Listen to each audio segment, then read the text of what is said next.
Yo, I've been looking at these comments on my post from yesterday about Brittany Griner. And I am so tired of these saltine mother settlers coming on my post with their rhetoric. Okay, if you got left behind, and black people in this country have gotten the short end of the stick for long enough. When are y'all saltines gonna realize that we like mother graham crackers over here?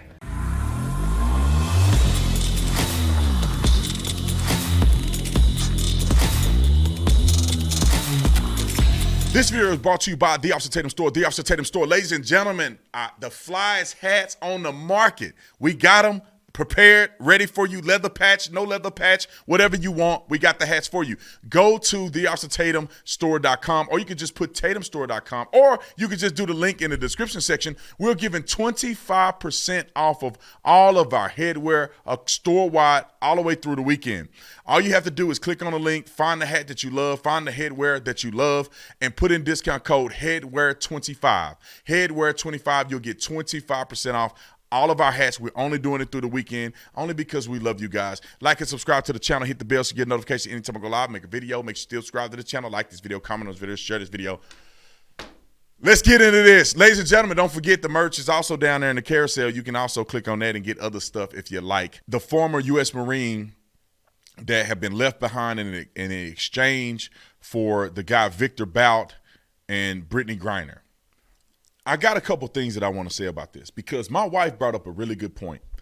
Because all the conservatives were upset, rightfully so, for the most part, that a basketball player who pled guilty to taking, cannabis oil, or having cannabis oil, or being in possession of cannabis oil at the airport, she pled guilty to it, got sentenced to 9 years in prison, and they exchanged her for what some people consider to be one of the most dangerous people in the world.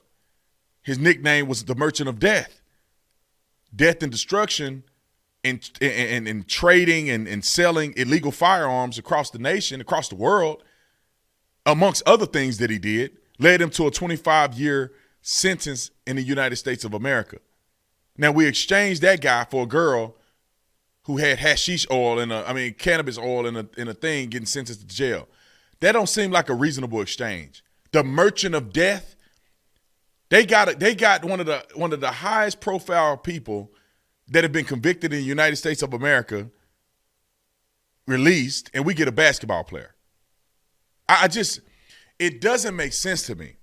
And it doesn't make sense even more so when you think about the fact that they have another person over there, Paul Whelan, who's a U.S. Marine, and him being stuck over there, and him not getting at least two of our people for one of their baddest people.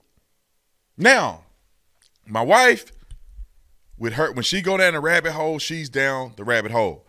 So she found some information about Whelan, and it really made me think about it, because she said, well, wait a minute, Brandon, hold off a little bit. Conservatives are going crazy about Whelan not being released.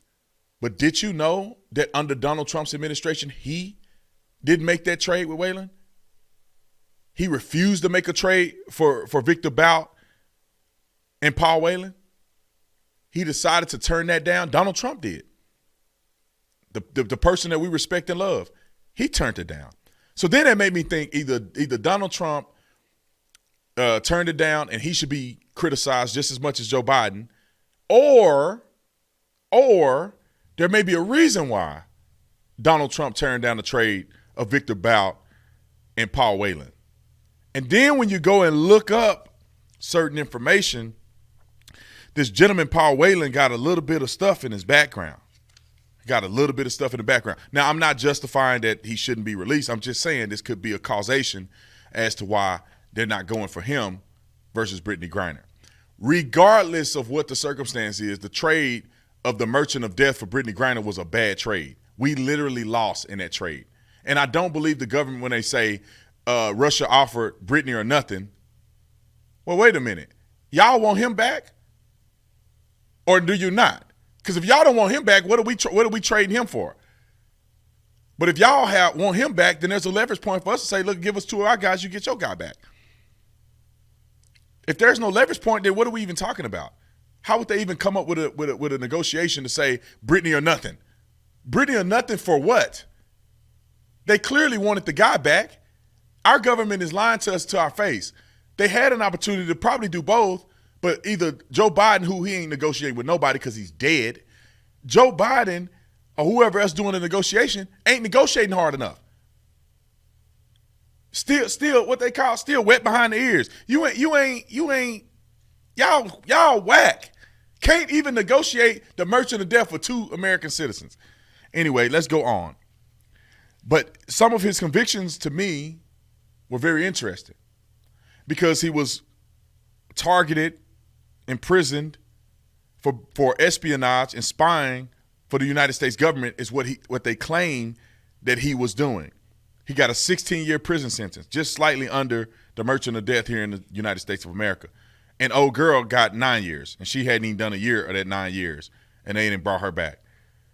So some of the evidence that they presented as to why Whelan was convicted was he got a flash drive. He went out there to Russia, the Russian capital, for a wedding, and then he met with a Russian official, a Russian citizen, let me say it that way, a Russian citizen. The citizen gave him a flash drive. Now, he claimed that he thought on the flash drive were wedding pictures, but actually it was classified material.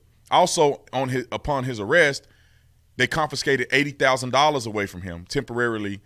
They took in their possession. So you having multiple passports to all these different places. You're over there. You get a flash drive with information on the $80,000 in your pocket that they confiscated. Sounds like you probably did it. Hold the phone. I'll be back after the break.